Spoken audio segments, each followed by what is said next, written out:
লাঙ্গলবন্দ স্নান উৎসব কমিটি নিয়ে জেলা প্রশাসকের সম্মেলন কক্ষে দুই পক্ষের বাগবিতণ্ডা থেকে হাতাহাতি।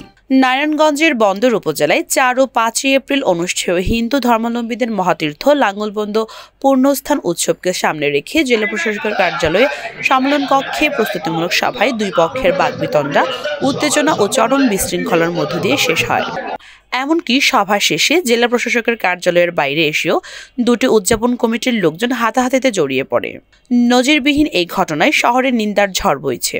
জেলা প্রশাসক মোহাম্মদ জাহিদুল ইসলাম মিয়ার সভাপতিত্বে এ সময় উপস্থিত ছিলেন police super Pratyush Kumar Majumdar, civil surgeon doctor Moshiur Rahman, BNP নেত্রী, বাংলাদেশ পূজা উদযাপন ফ্রন্ট কেন্দ্রীয় কমিটির সভাপতি অপর্ণা রায় দাস, মহানগর বিএনপির আহ্বায়ক অ্যাডভোকেট শাখাওয়াত হোসেন খান টিপু সহ বিভিন্ন পর্যায়ের সরকারি কর্মকর্তা ও রাজনৈতিক দলের নেতাকর্মীরা।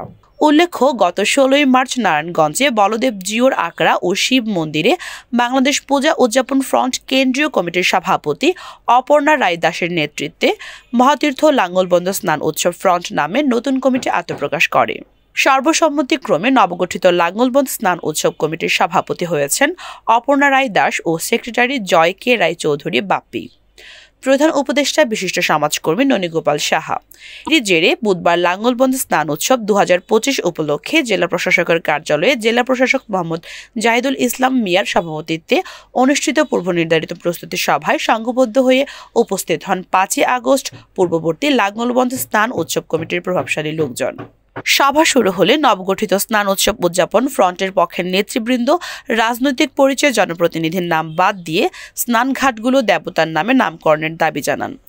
একই সাথে কমিটিতে অন্তর্ভুক্ত বিগত সরকারের দোসরদের নামও বাদ দেওয়ার দাবি জানান। বক্তারা জানান, 5 আগস্টের পর সারা দেশে পরিবর্তন করা হয়েছে। এই সময় হিন্দু, বৌদ্ধ, খ্রিস্টান ঐক্য কল্যাণ ট্রাস্টের উপদেষ্টা জয় কে রায় চৌধুরী বাপ্পি, লাঙ্গলবন্দ স্নান উৎসব উদযাপন পরিষদের সভাপতি সরোজ কুমার সাহা ও নারায়ণগঞ্জ জেলা পূজা উদযাপন পরিষদের সাধারণ সম্পাদক শিপন সরকার শিখনকে ফ্যাসিস্টদের দোসর হিসেবে আখ্যায়িত করায় দুই পক্ষের মধ্যে দফায় দফায় উত্তেজনার পরিস্থিতিতে জেলা প্রশাসকের কার্যালয় প্রাঙ্গণে শিপন সরকার শিখন গ্রুপ ও জয় কে রায় চৌধুরী বাপ্পি গ্রুপের মধ্যে কয়েক দফায় হাতাহাতির ঘটনা ঘটে। এ বিষয়ে হিন্দু ধর্মাবলম্বীরা জানান, আমরা শান্তিতে বিশ্বাসী, সুস্থ পরিবেশে মিলেমিশে স্নান উৎসব পালন করতে চাই। তারা শামীম ওসমান ও সেলিম ওসমানের অনুগ্রহ হয়ে ধর্মীয় সংগঠনগুলোকে কুক্ষিগত করে রেখেছেন এই শিখন সরকার ও ধনাঢ্য সরোজ কুমার সাহাগং।